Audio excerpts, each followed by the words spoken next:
had 8 projectiles in his body, and one of them was in the middle of his head. What we would call a stone-cold assassination. An execution-style murder in the dead of night. This person gunned him down and made sure that he was dead before he left.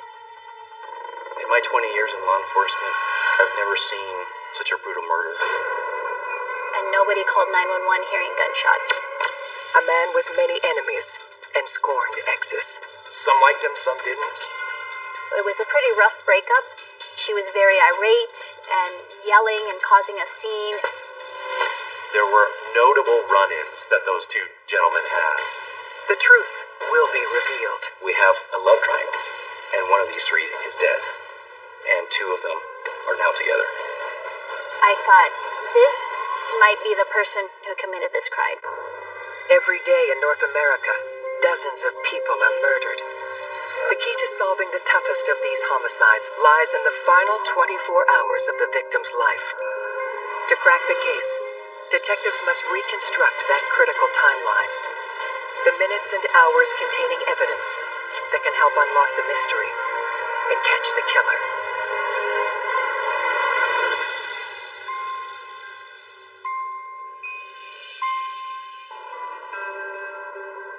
Tucson, Arizona. A high desert city with a lot of heart. A true desert rose. Tucson is a larger city, but it has a very small community feel. You go downtown, people are very friendly. Like any other major city with a population of about 1 million people, you're going to see the same kind of problems as far as crime goes. But all in all, Tucson's a pretty safe city. But on a hot summer morning, Tucson's quiet charm is shattered when a local woman makes a grisly discovery. Christy Trepanitis was the person who called 911.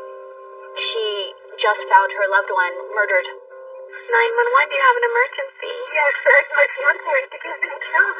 Why do you think that?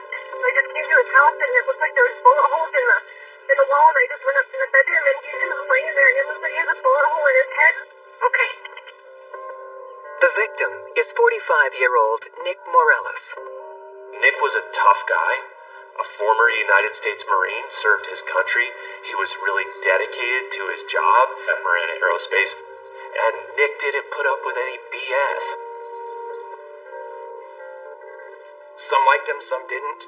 He was just one of those people that was focused at the task at hand and held people accountable for their actions. Heading up the investigation into Nick's murder is Detective Jennifer Garcia, a new recruit to homicide. This particular case was the big deal to me because this was going to be the first big homicide that I was in charge of, and I was the lead detective. Investigators head directly to the crime scene, Nick's bedroom. I opened the door as far as I could and entered the room and immediately observed Nicholas Morelos laying on the floor. He had 8 projectiles in his body, and one of them was in the middle of his head. What it showed me is that this person gunned him down and made sure that he was dead before he left. Why would someone want to kill Nick Morales in such cold blood? In my career, I've never seen such a brutal murder. We're trying to get a motive or a reason, and it didn't look like a burglary at that point. Normally, if there's a homicide and a burglary, you're going to find missing items. The TV's going to be gone. Valuables are going to be gone. We didn't notice anything missing. Detectives make another important discovery. We also found 2 cleaning bottles that were next to the body. The floor felt sticky and smelled, to me, very much like cleaning solvent. It looked like the person was trying to clean up the fact that they were at the residence. To solve Nick's murder, detectives must reconstruct the final 24 hours of his life. When was the last time the victim was heard from or seen? When was the victim found? That's your major timeline that you're working with. And then you start talking to investigative leads, persons of interest, suspects, and everybody else involved, and then you narrow the timeline down. They start their investigation by talking to Nick's fiancée, Christy, who found his body. I didn't get any sense that she had anything to do with this crime, that she truly was upset. She appeared to be in shock. She appeared to be shaking at times when she spoke to us and tearful. Christy had worked at Marana Aerospace, and that's how they became involved. She said he was a loving guy to the people in his life and close with his family. Detectives questioned Christy about Nick's whereabouts on the day leading up to his murder. On the day before he was murdered, it was a Sunday, he went to her residence. They spent the whole day together. He went back to his residence around 5:30 p.m. and they spoke a couple of times that evening, and the last time that she had contact with him was around 8:30 p.m. Christy relayed to us that Nick has to leave for work around 6 a.m. Around that time, he will normally either call her or send her a text message, but on Monday morning, she didn't hear anything. And by about 8:30, she had been calling and text messaging both of his phones, his personal phone and his work cell phone, and she had no answer. So she decided to drive over to Nicholas's residence to check on him. Detectives theorized that Nick was brutally gunned down after texting Christy at 8:30 p.m. and before he was supposed to leave for work the next morning at 6 o'clock a.m. With the evidence we were looking at this point, it appears that an assailant was firing into the house from the backyard. We picked up 11 spent .45 caliber casings at the scene. Each of these spent casings had a distinct mark on the back of the bullet itself. It's called the head stamp. We noticed that it had 5 distinct stars across the top, and then underneath that, it said 45 auto. This ammunition was made by an obscure company called Golden Eagle, which is ammo that's manufactured outside the United States and pretty much not used in this area. Detectives start developing a theory as to how the attack went down. So we have bullet holes in multiple walls, which means Nick was moving. Nick was fleeing for his life during this assault on him. Detectives proceed with examining the exterior of the house and make a surprising discovery. When we went outside, you could see a gray, very large pit bull dog in the backyard. The pit bull is Smokey, and he belonged to Nick. If you look at a picture of Smokey, he's a big pit bull, and that's a scary-looking dog. Not many people want to tangle with a pit bull, so that's a problem for the killer to have to deal with. Along with the pit bull, they uncover some important clues about the shooter. We thought that they were on the ground shooting into the residence, but the trajectory showed us differently. Following that trajectory out, it was parallel to the ground. There was no way someone was shooting at this house from the backyard of that residence to make these impact points. The A-frame ladder was collapsed and closed, and it was propped up against the patio wall, which we kind of thought was odd, and it looked like somebody had climbed onto the patio roof and shot through the window, standing on the roof. You could see 2 defects into the stucco, so we could tell that somebody was outside shooting into the residence. There was also a couple of panes of glass on the patio roof that had a red substance on it. There was a red substance found on the bottom of the windowsill, and then a red substance found on the stucco area under the window. It was blood. We surmised that when this person entered the room, they received a cut on some part of their body. Thinking someone may have seen the killer as they entered and exited Nick's home, detectives canvassed the neighborhood. We have Nicholas's neighbor saying that around 4 a.m., 4:15, she heard a strange noise. I believe what she is actually hearing is a projectile smashing the glass. The neighbor's statement helps detectives significantly narrow Nick's time of death, but questions remain about the sound she heard. We thought that there might be a silencer or a suppressor that was used in this crime, because 11 projectiles were fired from a gun and nobody called 911 hearing gunshots. The use of a silencer really has one purpose, which is to conceal the sound of a gunshot. But even though they're perfectly legal to own and use in the state of Arizona, they're not necessarily easy to fire with. That tells us that this is an experienced shooter who not only acquired the necessary equipment, but has put some rehearsal into firing with a silencer. A silencer explains why the neighbor couldn't distinguish the sound of gunshots. But why wouldn't she hear Smokey barking in the backyard if there was an intruder? The dog was reported to, I think, have slept in Nick's bedroom. So this speaks to routine. And so when folks are interviewed and they don't hear the dog outside, there's a number of theories, I think, that could explain this. One is that a person known to Nick and the dog did this to be able to remove it from inside and take outside. Or another one is somebody with information about either how to manage animals or had information about Smokey in particular could have done it. So now you have somebody going in through the bedroom window, somebody staying and cleaning up, somebody who effectively used a silencer and evaded detection in that way.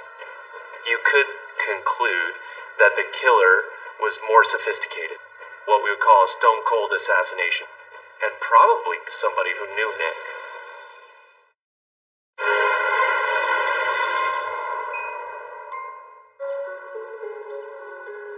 Nick Morales was gunned down in his own home, the victim of a targeted attack. Believing the killer to be someone in Nick's circle, detectives shift their investigation to his workplace, Marana Aerospace. Nick was the director of maintenance, and he's really kind of a success story as far as how he rose up through the ranks of the company. We were looking to see what his involvements were at work, and did he have any issues or problems with any current employees or past employees that may be bad enough to where it gravitated towards something like this happening. We made contact with the human resources director. Nicholas had several negative exit interviews where ex-employees had mentioned his name and had mentioned his managerial skills as one of the reasons why they left the company. That kind of led us to talk to some of the employees there and try to figure out what was going on with Nick at work. One of the first employees detectives speak with is James LePan. Nick had a really important position there at Marana Aerospace. James, not so much. He was somebody who worked on inspections on the airplanes, but certainly had not risen to Nick's level in the organization. Police ask James about his relationship with Nick. In the weeks before Nicholas's murder, James had made a couple of complaints, and there were a couple of issues at work between Nicholas and James. When we asked him about his working relationship with Nick, he stated that it was tumultuous. Nick was always on him at work. He yelled at him. James felt that he was being targeted and possibly picked on by Nick Morelos. There were notable run-ins that those two gentlemen had, and so that's a known factor. James didn't like Nick because of work. And we've seen that as a motive for murder before. Flagging James and Nick's working relationship, Detective Garcia proceeds to question James about where he was the night Nick was murdered. I asked him what his schedule was. Sunday all day, he spent the day with his family. They went to the grocery store, they ate dinner. Him and his wife were working on their marriage because they were having problems with their marriage, so they watched like a Bible counseling session on the computer with one of his relatives. They went to bed around 9 p.m. and got up at around 6 a.m. Him and his wife worked out together, and then she went to work. With a corroborated alibi, James is removed as a suspect. But he reveals he's not the only employee who had problems with Nick. We found that Nick had many ex-girlfriends, and a couple of them had worked at Marana Aerospace. You could say Nick was a womanizer. So then you start looking at exes, ex-girlfriends, ex-wives, and you try to figure out if they had anything to do with the homicide, or if anybody that they're with now, new boyfriends, new husbands, if they had any issues with Nicholas. Working backwards, detectives meet Nick's most recent ex-girlfriend, Claudia, a former employee at Marana Aerospace. When I spoke to Claudia, she was very cooperative. She described Nick as a good person. The relationship was very good. The breakup was very amicable. She was a lot younger than him, and I think she wanted to focus on a family, and he was already past that threshold in his life. She provided any information that I asked. I didn't feel like she was hiding anything, and I didn't feel like she had anything to do with this homicide. Claudia is a non-starter as a suspect, but when Detective Garcia asks if there is anyone else she thinks would have had reason to kill Nick, she offers up a name, Jessica. Jessica also works at Marana Aerospace, and she was also Nicholas's ex-girlfriend. A year before his murder, Nick had been dating Jessica, and then suddenly there's a split with her, and he's with Claudia. It was a pretty rough breakup, and shortly after she moved out, Claudia had moved in. One day, Jessica went to Nick's house when Claudia was inside the residence and was banging on the door, wanting to go in, wanting to talk to Nicholas and Claudia. She was very irate and yelling and causing a scene, and she said, "I know that Claudia's in here." So now we have an ex-girlfriend who was very irate, very hurt about the way the breakup with the victim, Nick, occurred. So that kind of raised a flag in my head. When we look at Jessica, it's such a complicated picture. Often the question will be asked, what makes people kill? Other than maybe drugs and money, jealousy and rage and control around a relationship with a significant other is something that we see commonly. And it's sad and tragic. But again, that type of rage, that jealous rage, is certainly enough to motivate a killing, and does frequently.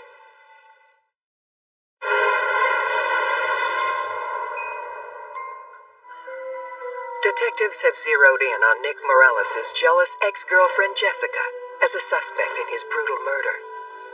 When I heard about this altercation at Nicholas's house, it was probably a pretty important piece of the puzzle in the investigation, so we wanted to speak to Jessica to get a statement from her.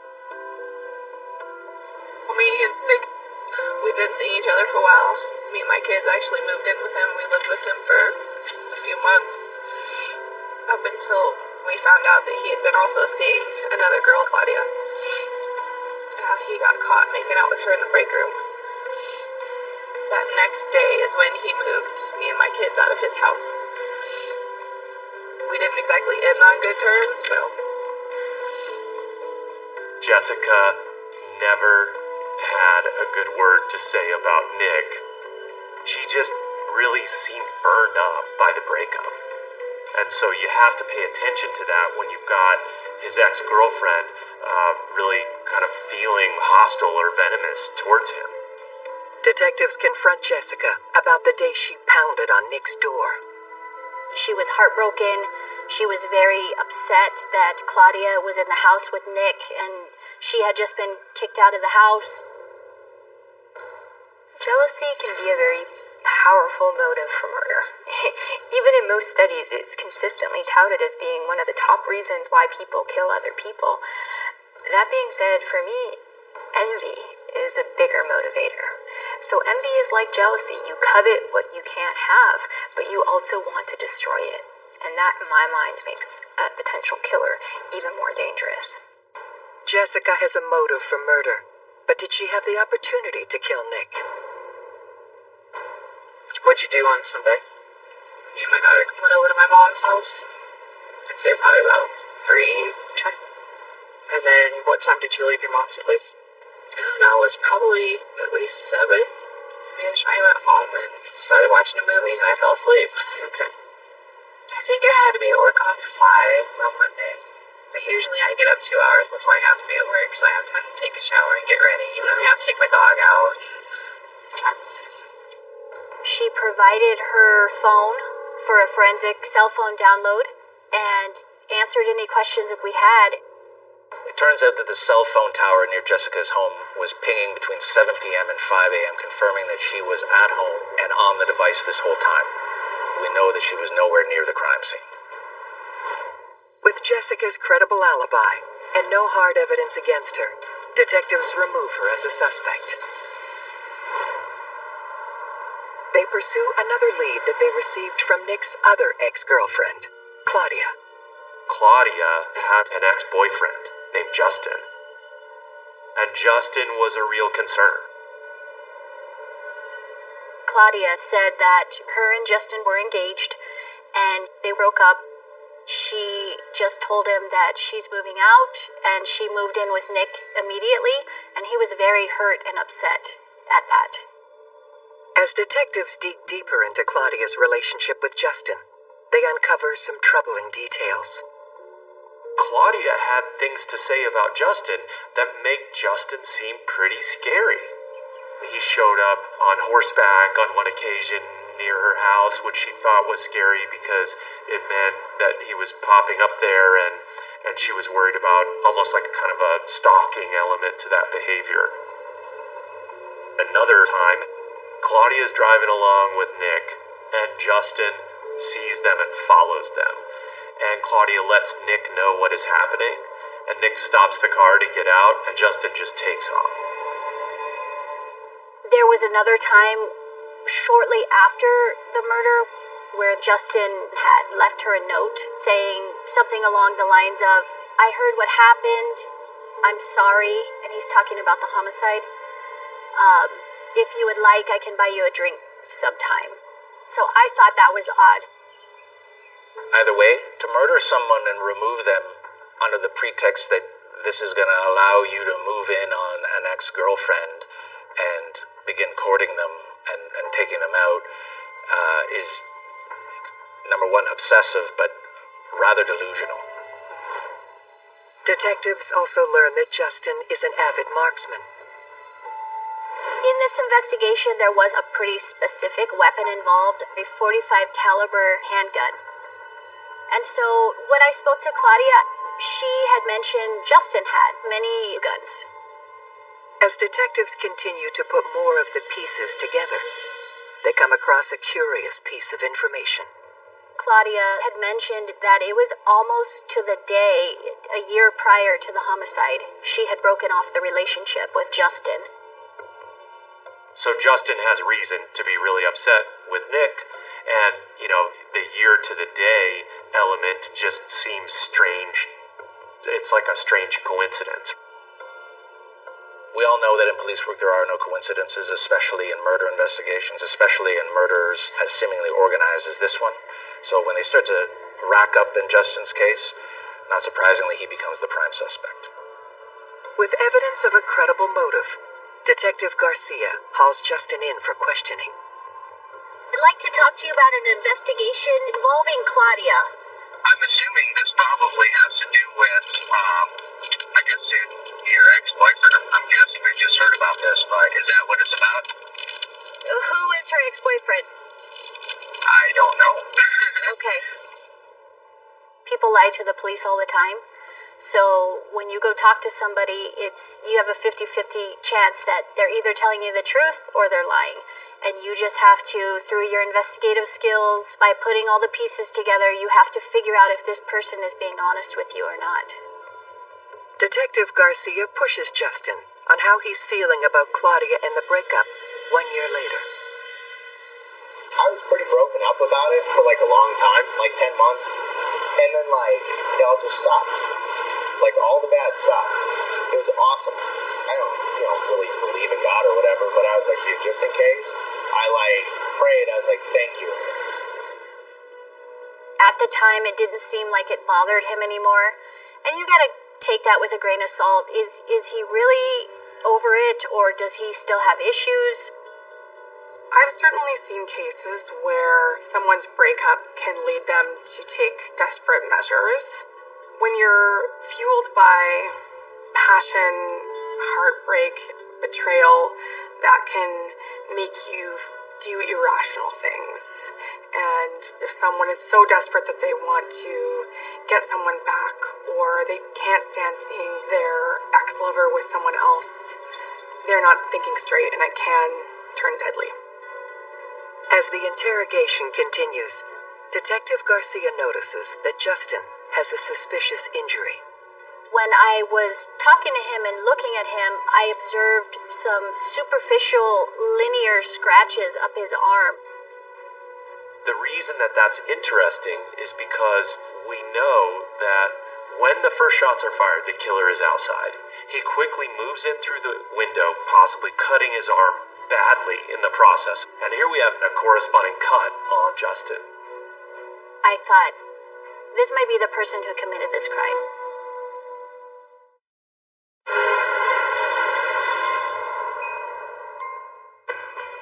Detective Garcia is moving in on a prime suspect in the murder of Nick Morales, Justin, the jealous ex-fiancé of Nick's ex, Claudia, and he has suspicious wounds on his arms. He said, well, yes, I'm a landscaper. I have cuts and scratches all the time. So I asked him if I could take photographs of him and of his injuries on his arm. He said no. When I asked him if I could take a DNA sample, he would not give a DNA sample. DNA in the timeline of a murder case, depending on where it's located, can show whether they were involved in the murder or not. If it's, for example, found at the scene, that is a direct connection to show the DNA was left at the time of the offense. But when someone doesn't give a DNA sample, it certainly sends off warning bells that perhaps they were involved with the offense and they don't want to be caught in a crime. Without a DNA sample, detectives focus on the timeline. Having already established that Nick was killed between 4 o'clock and 4:15 a.m., they pursue Justin's alibi. That particular Sunday night, Justin's roommate knew that Justin was at the house till about 6:30 when Justin went to the bar. He said that he was there till about 12:30. He then comes home. He went to bed. I believe he got up at about 6 a.m., took some aspirin, and then went back to sleep.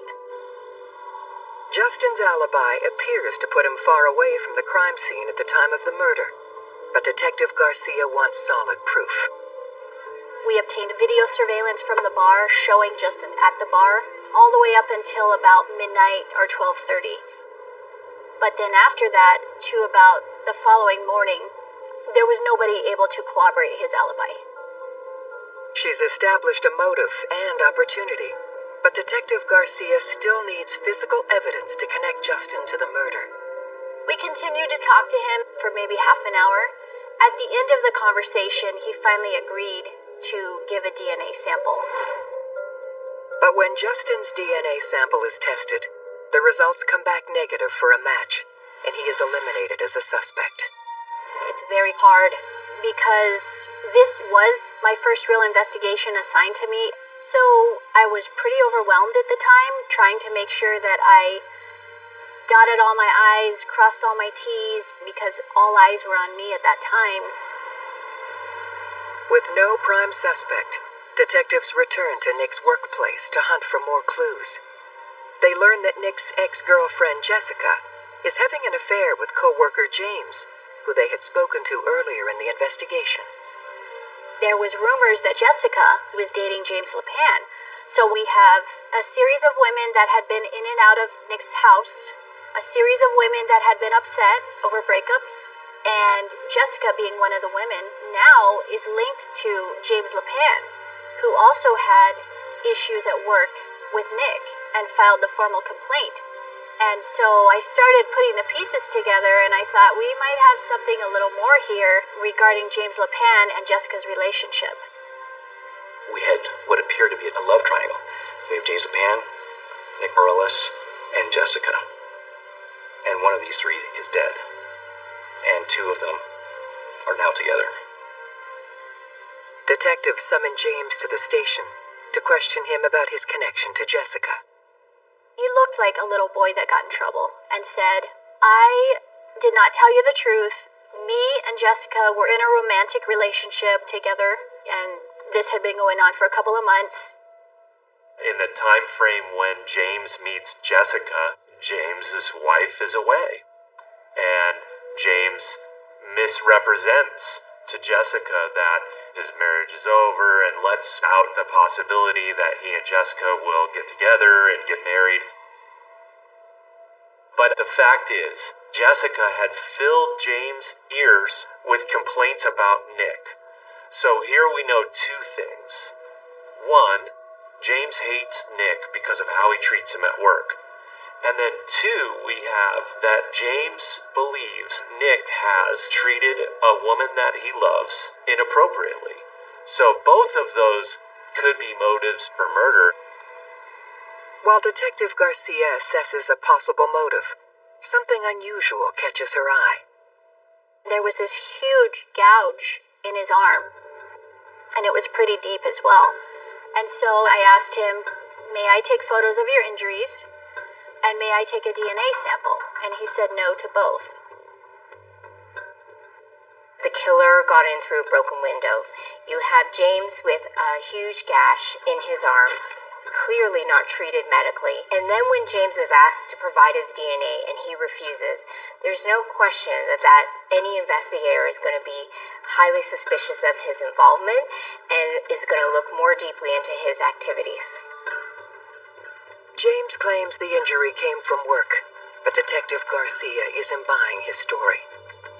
We got with the Human Resources Director and said, hey, we were told that there was an incident that happened on Saturday, and he knew about it. He said, yes, James had fallen on the airplane.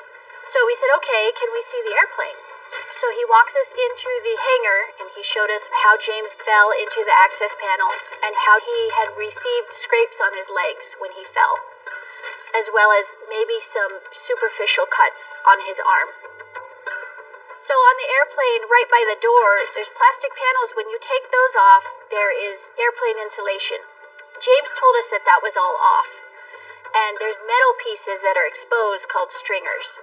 And that is where he said that he cut his arm. But the insulation and the panel was on. So the stringers would have never been exposed. So he would have hit the side of the airplane, and there was nothing jagged or rough where he could have cut his arm on.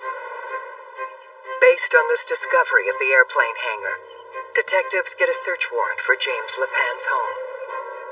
We were specifically looking for weapons, ammunition, anything related with weapons.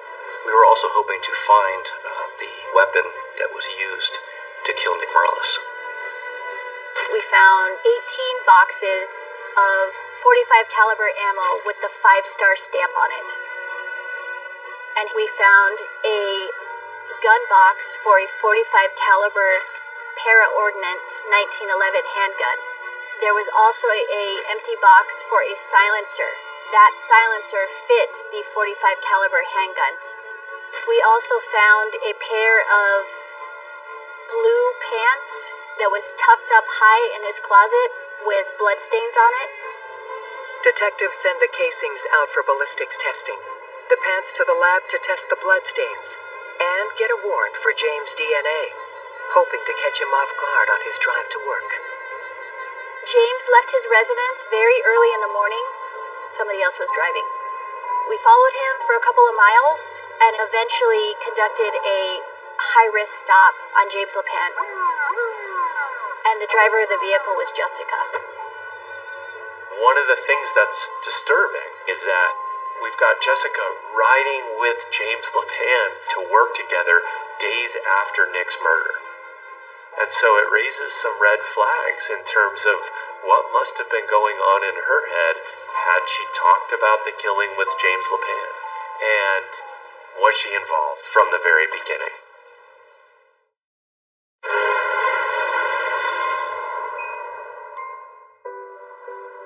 Detectives are closing in on James LePan as the prime suspect in the murder of Nick Morales, but now question whether he was working alone or with Nick's ex-girlfriend Jessica, and bring her into the station to be questioned. Did you and James ever have a private conversation about Nick's murder? No. He's saying that you showed him where the house was at. I've never taken him anywhere near there. So now is your opportunity to let it out. And then Jessica reveals a critical piece of information. The evening of the murder, and we're talking hours before the killer goes in through Nick's window and kills him, James LePan is texting with Jessica saying his pit bull ? And Jessica's writing back, his dog's name is Smokey. James LePan is asking about the pit bull that Nick had, and Jessica is providing information about the pit bull. And again, Nick is going to be dead within a few hours, and then Jessica's going to find that out, assuming she didn't know. And they're going to be riding to work together, spending time together in the days after the murder. They have plenty of time to have conversation, and one would think the conversation would be, what the heck? You texted me about this guy's pit bull, and now he's dead. But there's no indication that that's the conversation, and that leads to big question marks for me, and it did for law enforcement. The text messages to Jessica alone speak to the elaborate premeditation of this crime. I mean, the dog being outside at the scene was significant in its own right. The fact that we see these detailed inquiries being made to Jessica about the dog, its habits, its movements, where it is at that particular moment, I mean, things really start adding up here. He's gaining essentially inside knowledge and doing reconnaissance of the scene before he even gets there to commit the murder. When detectives drill down on her, Jessica offers up information about James and his experience with guns. James has taken specialized tactical firearms training in the past. He's proficient with firearm, and with my training experience, I think that it's likely James had the skill set to do this crime. James's training suggests that he has the skill set, but the blue pants found in his home are even more revealing. When we get the test back from the lab work that was done, there was an area that had been tested from the pants that showed James LePan's and Nick Morellos' DNA on them. But then, it didn't even stop there. We had James LePan's DNA in the form of blood left in multiple places throughout Nick's bedroom. Also, the casings we found in James LePan's house, when those were tested for ballistics, those casings matched the casings at the crime scene. At this point, all arrows are pointing towards James LePan in this investigation. Despite having hard evidence against him, James LePan has a corroborated alibi. So we had James LePan and his wife giving the same statement. But then, his wife Serena comes forward with a shocking revelation. James forced her to lie about his alibi and threatened her with abuse if she didn't comply. She had finally had enough. The impact of abuse on an abuse victim is so huge in so many different ways. But what we do know, of course, there's a lot of fear. So it's not uncommon for people to lie to cover up for an abusive partner because they're afraid of them and they're afraid of what could happen if they don't. And then sometimes something happens to remind you that this is not something that's normal, this is not okay, and then you are also forced to reconcile that difference. And so, people might come forward with information or take risks that they ordinarily wouldn't because they now realize what the situation is. Serena tells detectives that James had always been jealous of Nick. There was this competition between James and Nick. You get a lot of guys that have that A-type personality, and that was just kind of part and parcel of James and Nick's personalities. Someone like James would be incredibly envious of somebody like Nick. I see James as somebody who possibly collects injustices, collects grievances. If you're an arrogant person and you feel like you deserve more and you're special, you're going to be affronted when somebody says to you, no, you can't park in that parking spot, or no, you can't do these things. And so at some level, I wonder if this narcissistic wound that he has that keeps festering for him, plus this enviousness of Nick and wants to be more like him, added to this warrior mentality. He sees himself as a pseudo-commando, has this military-type background. Those things combine for a toxic mix for revenge and violence. Detectives are now able to reconstruct the final 24 hours of Nick's life. After spending his Sunday with Christy, Nick goes home and he's in bed at his own home by 9 p.m. James and Serena were having that counseling session at home and went to bed early, roughly between 9 and 9:30. At 3:30 a.m. on Monday, James sneaks out of the house and we know is at Nick's place, positioned outside the second floor window by 3:50 a.m. Nick wakes up and lets Smokey out at 4 a.m. James knew that habit because LePan had conversations about Smokey the pit bull with Jessica. And then he waits Smokey's in the backyard, and then he begins firing. And then he goes in through the window. Nick is moving. There's a closely packed pattern of shots and a final shot to his head. James LePan cleaned up and got home before 5:30 or 6, went to bed, and he didn't get up till 6 a.m. James LePan is a monster. He murdered Nicholas Morelos for no other reason than jealousy. He gained nothing out of it. He destroyed the victim's family, the victim's extended family. He destroyed his family. On October 2nd, 2018, James LePan is convicted of the first-degree murder of Nick Morelos. He is sentenced to life without parole.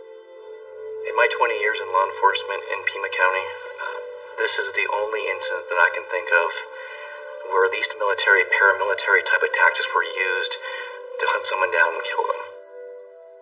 This case was very important to me, and I'm very, very proud of myself. We were able to narrow down suspects very quickly, get the suspect off the streets, make the public more safer, so I'm very satisfied with the way this investigation panned out. I can't bring Nick back, and the family, it will still be a devastating tragedy for them the rest of their lives, but we can do something that helps them in some small way. They're looking for justice, and I get to try my best to give them a little piece of justice. And so I'm honored to serve my community and do that work.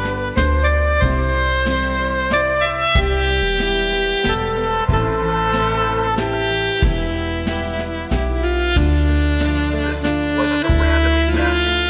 This was a targeted assassination. A family man gunned down in his own home. There was a large amount of blood.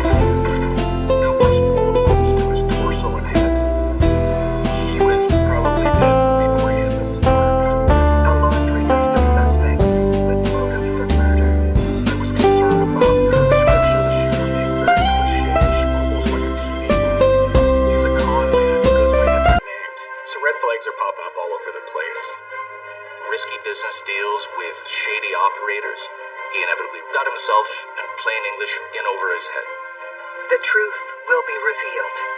What this came down to was greed. Every one of them was convinced that these two were somehow involved. I've been a homicide detective for a long time, and oftentimes you just try to find the lie. Every day in North America, dozens of people are murdered. The key to solving the toughest of these homicides lies in the final 24 hours of the victim's life. To crack the case, detectives must reconstruct that critical timeline. The minutes and hours containing evidence that can help unlock the mystery and catch the killer.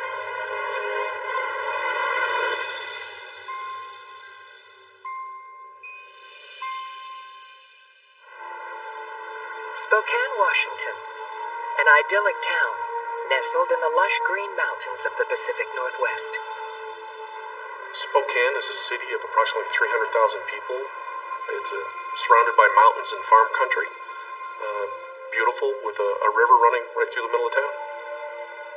It is a great place to raise a family and to make a life. We don't have a lot of crime. We aren't like the big cities where we're going out on homicides every night. But on a quiet December night, the peace of this town is shattered by gunshots. 911, what's your emergency? Somebody shot my husband. Oh God, he's going to find me. At 7:03 p.m., Alberta Carlisle called 911 reporting that someone had just shot her husband, Doug. Alberta, when she called in, it was right after she made it to a closet, locked herself in, and was hiding. And she called immediately. She had her phone with her. So we knew that this had happened within a minute or two of the call. Officers arrived on scene. Medics came in and immediately began working on him. They pronounced him dead at 7:18 in the evening. The victim is Doug Carlisle, a 63-year-old businessman, devoted husband, and father of 6. Douglas, he was a family man. He'd been married to his wife, Alberta, for 42 years. This was the love of her life. And she knew everything that he did. They were always together. I got the impression that this had broken her. They had grown children, very religious family. From all outward appearances, a completely normal person. He wasn't a criminal. He wasn't causing trouble. He'd had his own excavation business in Washington and had expanded that business to include the oil trucking business and was attempting to get into the oil drilling business. Within minutes of the 911 call, homicide detectives are on the scene. It was a very affluent neighborhood, and this was one of the larger houses in the neighborhood. I was surprised when I was told the address of where the homicide had occurred, because typically we might go 20 or 30 years without having a homicide in those type of neighborhoods in Spokane. Tasked with investigating the murder of Doug Carlisle are veteran homicide detectives Mark Burbridge and Brian Sesnick. When I first entered the home, there was Christmas stuff all over. There was actually Christmas music playing over the stereo the entire time I was processing the crime scene. So it was decorated, and they were obviously ready for the holidays. The deceased, Mr. Carlisle, was lying on his back, his arms out to the side. One round had gone in his mouth. Doug had numerous bullet wounds to his torso and head. There was a large amount of blood. It was obvious that the wounds had been fatal almost immediately. He was probably dead before he hit the floor. Detectives begin processing the crime scene, looking for clues. Initially, there wasn't a lot of evidence. I found 7 shell casings. Douglas Carlisle was shot 7 times. He was hit 7 times. 5 of the bullets exited him, so I found 5 bullets in the house. 2 more were recovered at the autopsy. A .45 caliber handgun had been fired at Mr. Carlisle. The subject had emptied the handgun. He had almost no chance to survive those wounds for any period of time. This was a directed attack, and they fired it to make sure he was dead. To track down the killer, detectives must now focus on the last 24 hours of Doug Carlisle's life, beginning with the moment he arrived home at 6:55 p.m. Alberta told me that she and Doug had gone to church that evening and had just arrived home from church. She removed their hidden key, which she used to enter the house. She put the key back in position, walked through the kitchen to a short hallway which leads to the upstairs. She was just getting to the 2nd floor when she heard voices downstairs. She heard 2 males talking in the kitchen, and she knew one of them was Doug, and she just assumed that one of them was one of her 4 sons, and so she came back downstairs to see who was at the house. She came to the bottom of the stairs and stepped to the entryway to the kitchen, and she could see Doug to her left, standing there with his hands in front of him, telling somebody, "You don't have to do this." She looked to her right, and near the kitchen table was what she described as a large male dressed all in black, with a black stocking mask on, with a hole in it. She could see the subject's eyes and nose and part of their mouth, and that they were holding a large handgun. Alberta said that they also had something on their chest and back, like a backpack or a shoulder holster, and then she turned around and started running. As she was running up the stairs, she heard a lot of gunshots. She didn't know the number. And that she ran upstairs and hid in one of the closets on the second floor. Alberta had her cell phone with her and called 911 from a closet she was hiding in and directed police to their location. Detectives must first entertain the theory that Doug's murder could have been a burglary gone wrong. I examined all the doors, all the windows, took photographs.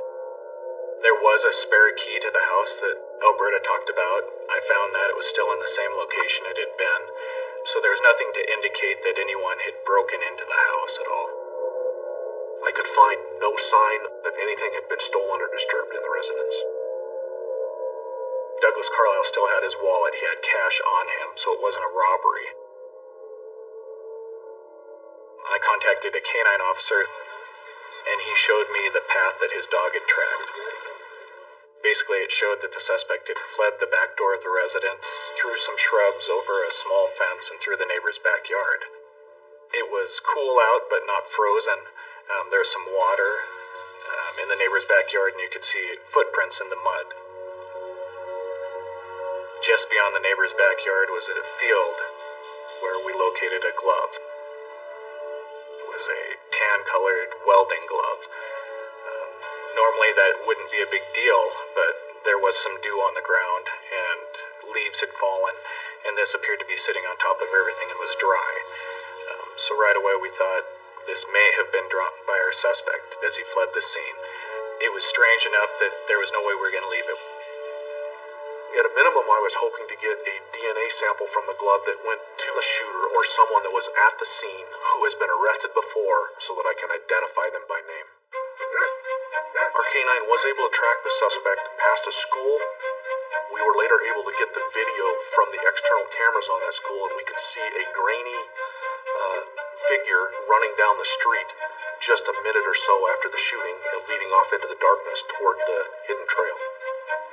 This camera was not a low-light camera, and so the footage just shows a grainy image of this individual running by. You can't identify him or tell race in any way.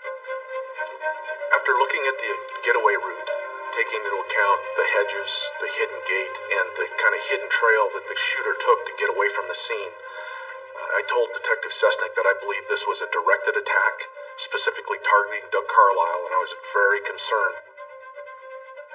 This wasn't a random event. This was a targeted assassination. Detectives now consider whether this could have been an inside job. Family members or people you know kill you more often than a random, unknown person. And so I had to eliminate the family first. When you have a murder, the first person you're going to look at is the spouse. And in this case, we had a spouse who was not only at the murder scene, but claimed to have seen the suspect. But the suspect didn't go after her. So that drew a lot of red flags for me. I was thinking, is this someone who's trying to pull something over my eyes? Or is she really the loving wife? Alberta provided a fairly detailed description of the shooter's clothing and the mask and some kind of gear that they had on their chest and back. I was concerned about her description of the shooter being very cliche-ish, almost like a TV movie, and it concerned me that it was being made up. A story that is too detailed is inherently suspicious. Even if she didn't pull the trigger herself, could she have either hired or convinced someone to do her dirty work for her?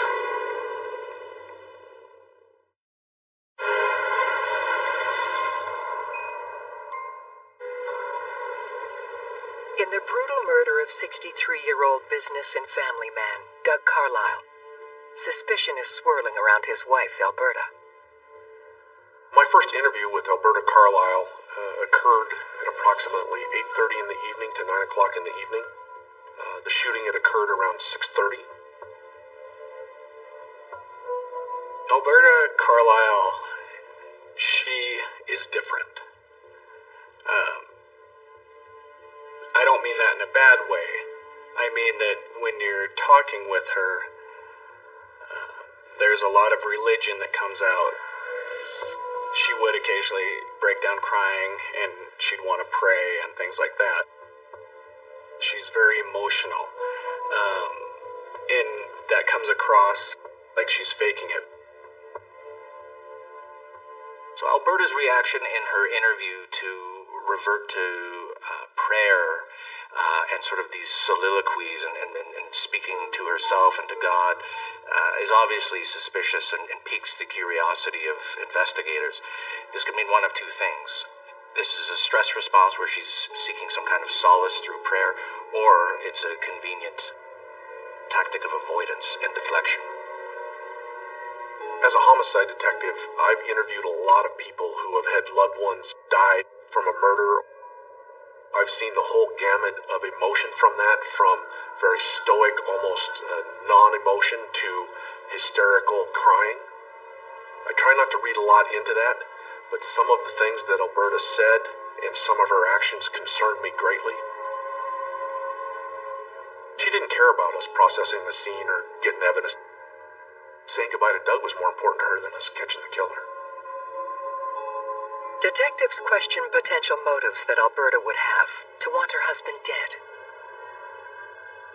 She began talking about their finances and that a lot of what I had seen was just for show.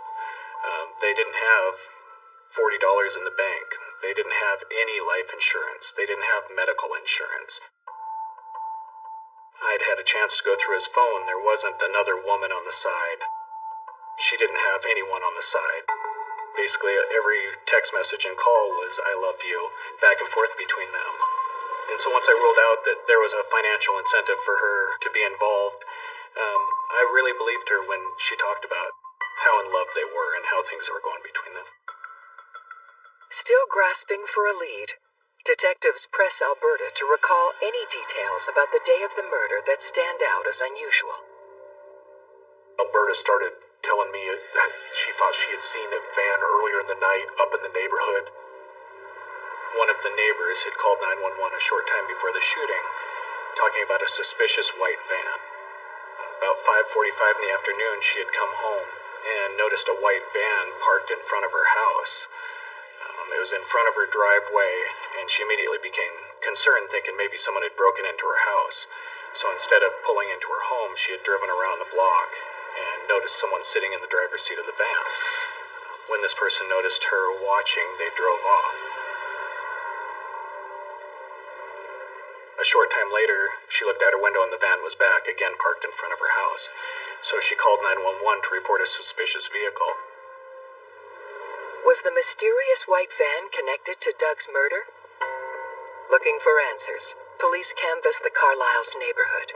One of the homes had an external video system, and we actually had videotape footage of this suspicious van about 2 hours prior to the murder, driving through the neighborhood slowly.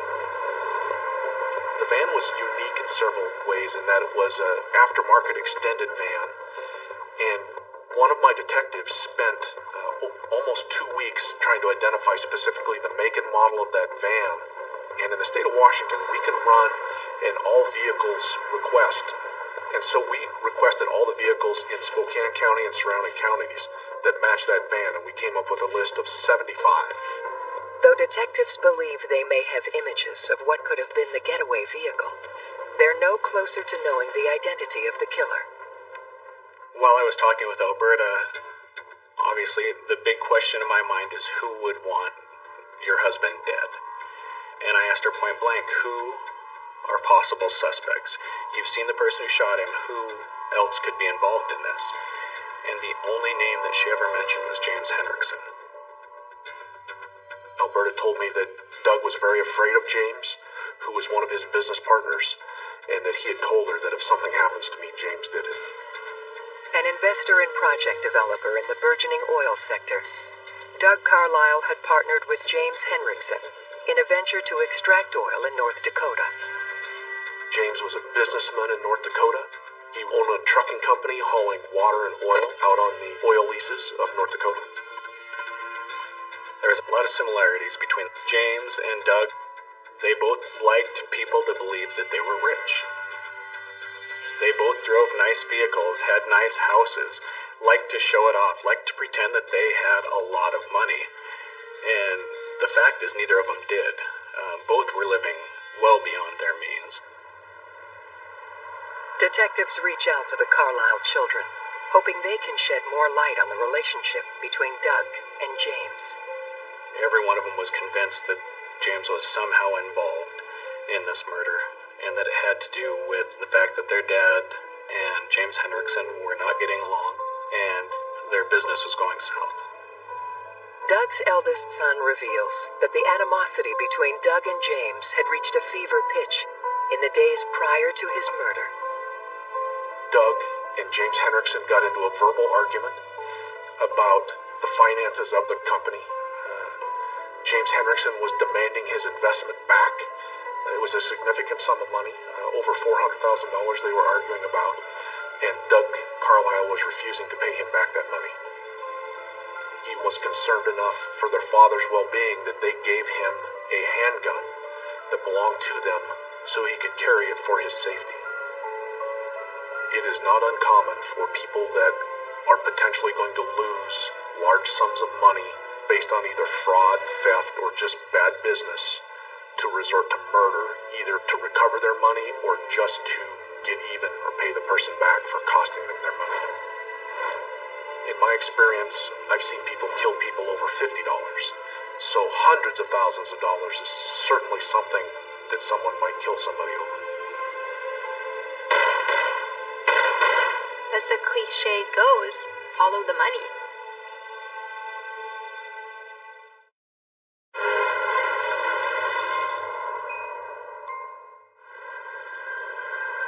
Detectives are zeroing in on a new suspect in the murder of family man Doug Carlisle, his business partner, James Henriksen. So, early on, every family member is saying James Henriksen is involved in this. I just started Googling James Henriksen, and one of the first things that popped up was this rip-off report. He's a con man. He goes by different names. So red flags are popping up all over the place. And so, yeah, with his criminal history and everything that we knew about James at that point, that's when we decided we've got to try and talk to him. I needed to find out his relationship with Doug Carlisle and to see if anything that the Carlisle family members had told me was potentially true. On the night of Doug's murder, after I'd completed interviewing Alberta and her sons, they had provided to me contact information for James Henriksen to include his address and cell phone number. I contacted police radio and arranged for them to ping James Henriksen's cell phone so I could locate where that cell phone was prior to me trying to contact him. After about 20 minutes, I received a phone call from police radio who told me that that phone was being identified as being back in Watford, North Dakota. I contacted James Henriksen at home and spoke to him on the phone. I identified who I was and told him I was calling because Doug Carlisle had been murdered. James Henriksen told me he was aware that Doug had been murdered because he had received texts from several people that he and Doug had in common as friends who were telling him that Doug had been murdered. He denied having anything to do with the murder. James Henriksen was guarded in his disclosures of information to me about Doug Carlisle. I was asking him about how his business was doing, and he became angry and denied that there were any problems between he and Doug Carlisle, and said it was Doug Carlisle who lied to people and didn't pay his bills. I've been a homicide detective for a long time, and oftentimes you just try to find the lie that helps lead you down the correct path.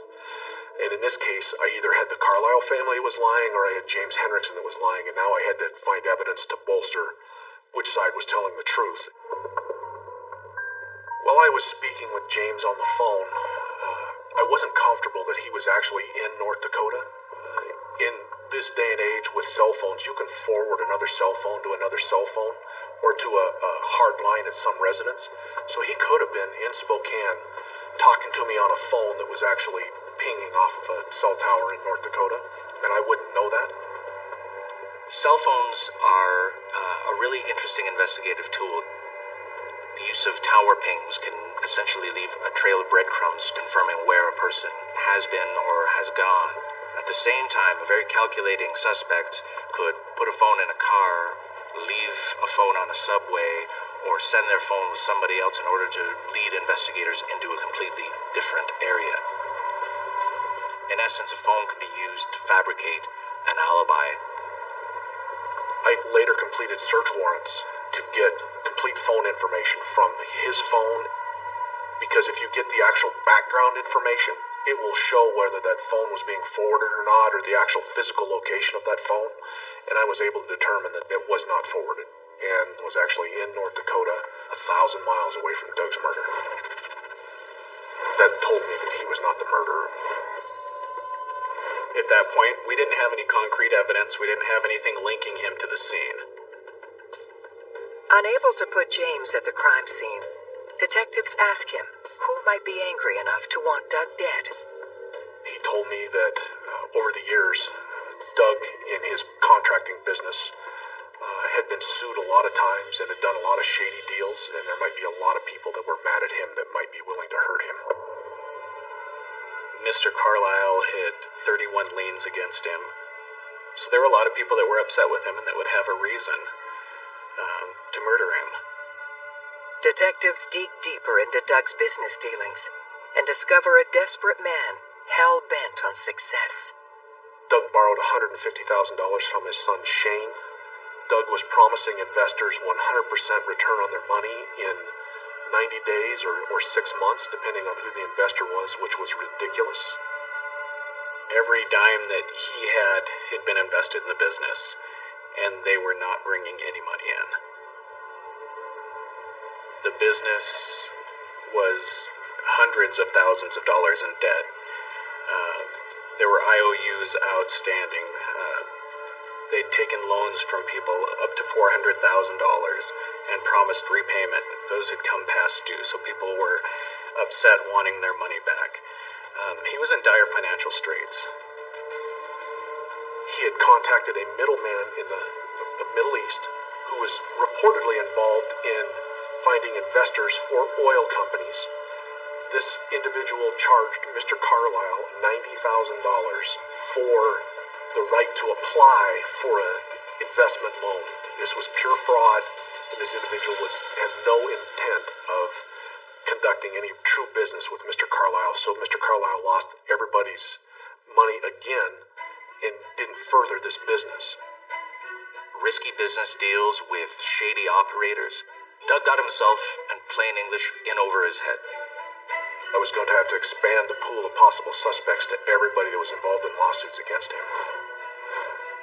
That leaves a very long list of potential suspects with very viable motives.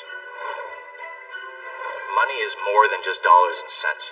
Money has a high degree of emotional attachment for people. It's tied to everything from self-esteem to status to identity. And when you begin tampering with that, people will, not surprisingly, respond emotionally, including through murder.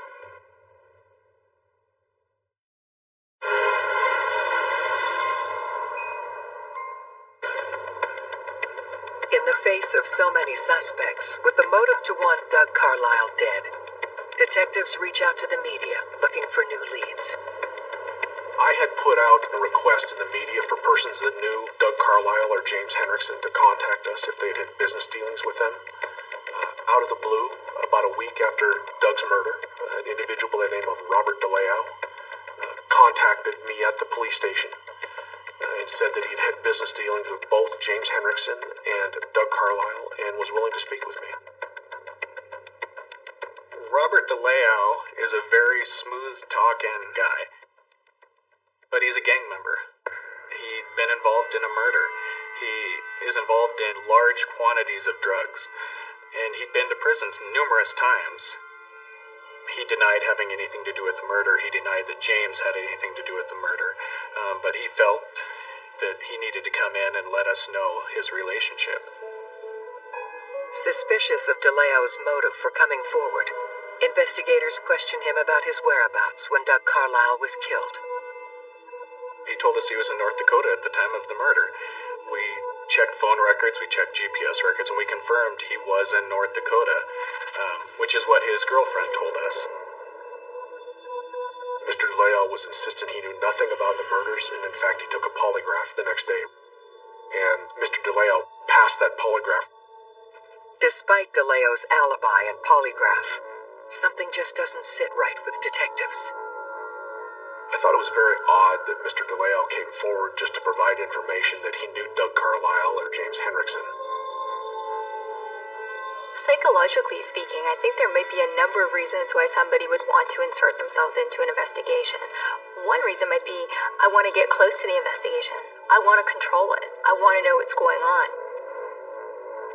We often see them show up, for instance, in volunteer search parties where a body hasn't been found. And they want to keep abreast of what's going on so that they can stay a step or two ahead.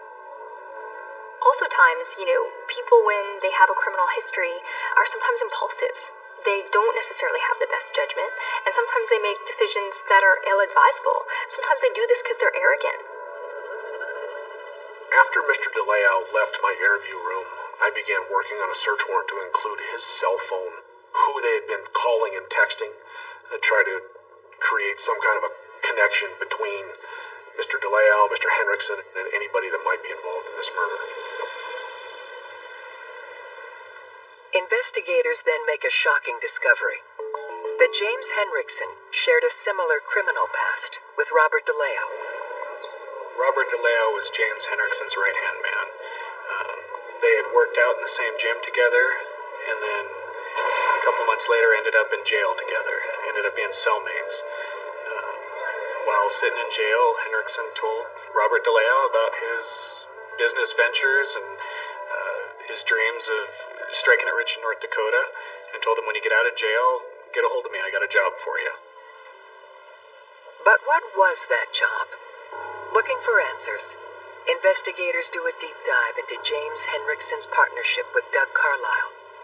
They discover the business was in desperate need of a bailout from an angel investor. Doug had developed this dream of being an oil man and owning an oil lease and oil wells without really understanding the full financial impact of what that meant. And he was trying to find partners to buy this oil lease for $2.1 million. Doug did not have that kind of money. Luckily, Doug and James knew a contractor named Larry Tormazov with connections to big money. Mr. Tormazov was personal friends with a gentleman in Moses Lake who was involved in the contracting business and who was very wealthy. Mr. Tormazov was then contacted by James Henriksen, where they discussed the possibility of this wealthy individual becoming involved in the oil lease. James Henriksen stood to make a lot of money if they could move the oil lease and the drilling of the well forward, and they were desperately running out of time to make that happen, or they were going to lose everything. And so he needed this wealthy individual to help fund this project. There was just one problem. Mr. Tormazov said that he told James Henriksen, under no uncertain terms would this person get involved as long as Doug Carlisle was involved, because of his previous dealings with him. Mr. Tormazov told me that this made James Henriksen very angry. Turns out, the only thing standing between James Henriksen and millions of dollars is Doug Carlisle. Money is always a motivation for murder. I mean, when the stakes get higher, sometimes the danger factor increases. Money, they say, is the root of all evil. That may be a bit of an overstatement, but is it a common denominator in a majority of murders? Unfortunately, yes. When you have a trail of bad debts and damaged business relationships, greed is going to push to the top in Doug's case. What investigators learn next cracks the case wide open. Doug found an investor who lived in Texas, who had a lot of money, who was willing to invest in this land. He'd done the research, he knew that there was a lot of money in it. Doug had convinced this person that really they didn't need James, but he needed to be bought out because they were partners. And he'd agreed to do that. They were set to meet the following day in order to work out the finances to buy James out and to actually begin working on drilling oil wells. Turns out Doug was murdered just days before he was set to cut James out of the business. If James had caught wind of the plan, he'd have even more motive to want Doug dead. We're trying to piece everything together. DeLeo had been in North Dakota since at least Thanksgiving, He hadn't been back to Spokane. We knew Henriksen had been in North Dakota consistently even longer than that. Neither of them had been to town recently, which again creates issues when these are your two suspects and you know that they haven't been anywhere near the murder. Police finally get a breakthrough when DNA is pulled from the glove found at the crime scene. 25 days after the murder, I received a phone call from the State Patrol Crime Lab and was told that they had a hit to an individual by the name of Tim Suko. When we first hear the name Timothy Suko, I got very excited, but it was hampered a little bit by we'd never heard that name before, and it came off a glove that I found in a field. What if it's just a coincidence? What if Timothy Suko is the next door neighbor? We didn't know who it was at that point. I immediately began researching Timothy Suko and found that he was a multi-time convicted felon of violent crimes, first-degree robberies, gun crimes, and that he lived in the Spokane area. I started looking for Timothy Suko's connection to anybody associated with Doug Carlisle because he didn't know Doug and didn't have a motive for killing him.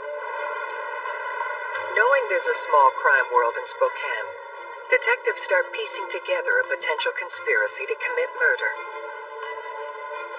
Could Timothy Suko have been hired to kill Doug Carlisle?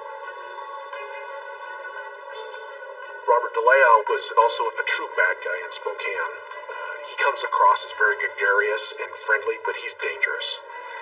And I wondered, his contacts in Spokane, did they have something to do with Doug's murder, and what was his real involvement with James Henriksen? I believed we had a true hitman case.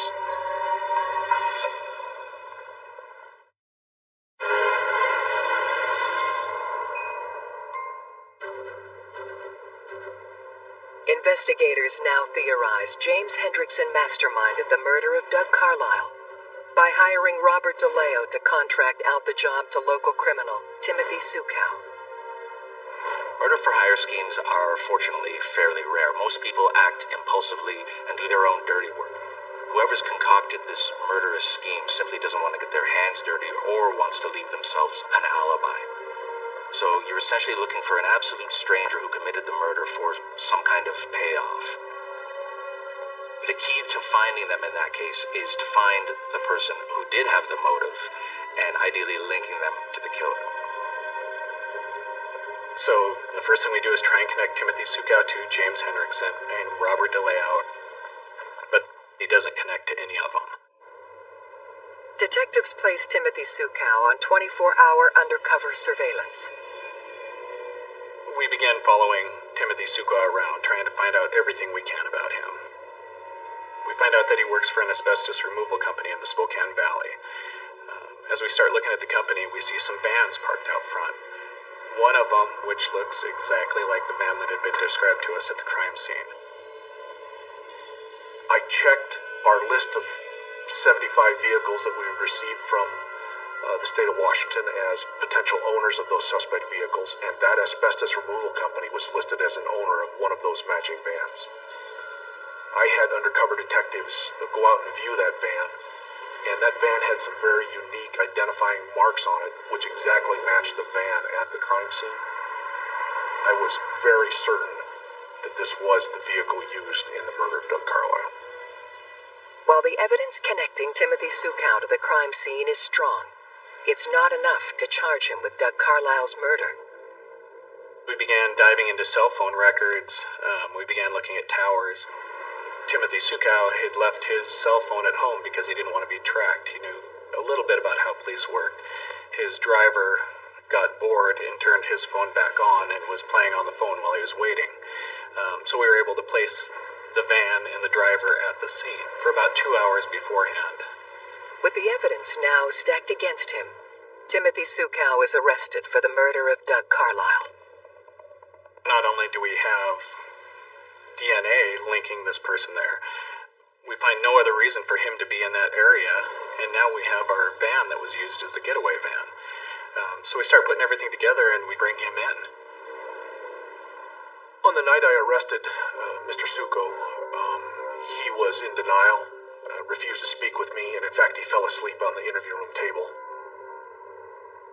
Back in basic homicide school, you learn that when someone's done a serious crime, they're constantly looking over their shoulder. They have trouble sleeping. They're waiting for the police to show up knocking at their door. So when you arrest someone and you tell them they're under arrest and you know they did it, all that pressure's off now. And it's not uncommon for suspects to fall asleep. And so we knew we had our guy. I got a search warrant to access Tim's phone, and in that phone was James Henriksen's name. It says James, North Dakota, and it was James's phone number attached to it. So at that point, I knew that at least in some way, Tim Suko knew James Henriksen directly. About an hour after the murder, Timothy Suko sent a text message to Robert DeLeo saying, "Tell the boss to watch the news."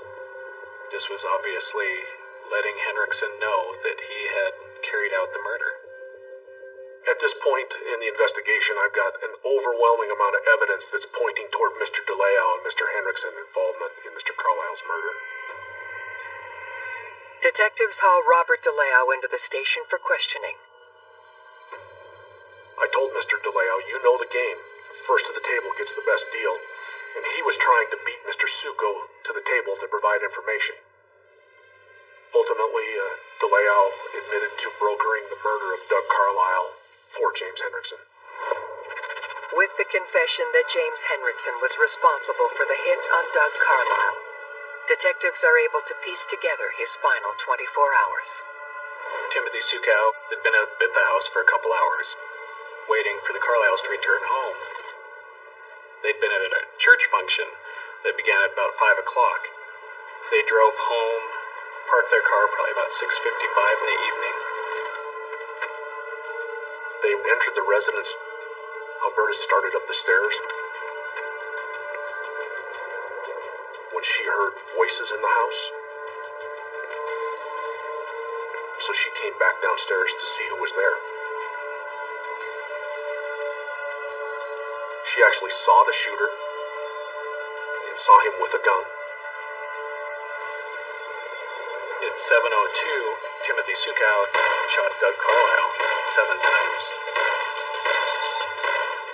and ran away.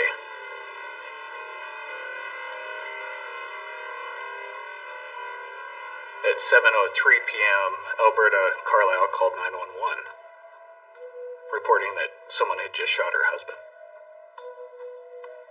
Medics pronounced Doug dead at 7:18 in the evening. Timothy Suko then disposed of the murder weapon. Timothy Suko had driven out to the Spokane Valley, out to a bridge, and tossed the murder weapon into the river. My biggest takeaway in this case is that Doug is not unlike a lot of investors who has this sort of modest demeanor or veneer, and he likes to take risks in financial games. When they begin losing money, the stakes are even higher than I think Doug and a lot of these people initially guessed. Robert DeLeo pleads guilty to conspiracy and solicitation to commit murder and is sentenced to 22 years in prison. Mr. DeLeo is a sociopath who has no guilt feelings about anything he's done. Timothy Suko pleads guilty to murder and receives a sentence of 30 years. He's going to be like 80 years old if he ever sees daylight again. So basically it's a death sentence he got, so I think his sentence was fair, provided the information he gave and the help he gave to the case to get the actual person that I believe is responsible. James Henriksen is found guilty of murder for hire and sentenced to life in prison. This was a case where we took down some real bad people. These weren't people that just lost their temper and killed someone. These were pre-planned murders. What this came down to was greed. James saw a pot of gold at the end of the rainbow, and he was willing to kill anyone who got between him and that money. And Doug Carlisle was going to buy him out, and he wasn't going to get that money, so he had him killed. It was all about money. It was all about greed. This case was the most complicated case that I've ever worked on. It meant a lot to the Carlisle family that I was able to bring this case to resolution. I received phone calls from every son from Alberta thanking me. They're just good people who are appreciative that their dad got justice. Doug Carlisle was a truly innocent victim in this case, and the people involved are sitting in prison where they deserve to be.